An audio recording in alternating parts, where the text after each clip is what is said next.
वाल्मीकि जी ने सोचा मैं रामायण तो मैंने लिख दी, लेकिन मैं दिखाऊं किसे पहले? हनुमान जी। हनुमान जी राम कथा के रसिया हैं, रामायण के पात्र हैं विशेष।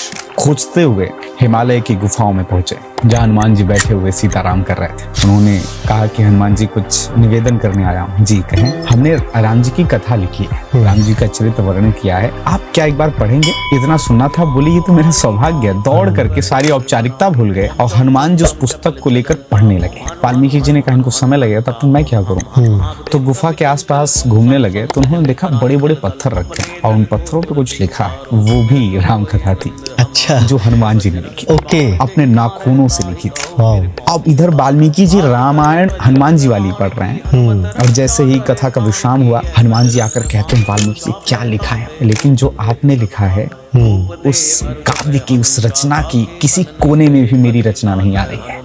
इतना सुनना था कि हनुमान जी ने एक हाथ में सारे पत्थर लिए जो जिस पर उन्होंने रामायण लिखी थी और विशाल रूप धारण करके वाल्मीकि जी को अपने एक हाथ में लिया उनके ग्रंथ के सहित और सीधे समुद्र में गए और अपने पत्थर में जितने भी राम कथा लिखी थी उसको प्रवाहित करते हुए कहा, वाल्मीकि जी मैंने अपने मौज में राम कथा लिखी थी, आपका ही वाल्मीकि रामायण ही संसार जानेगा। जय हनुमान जय हनुमान जय हनुमान जय जय हनुमान।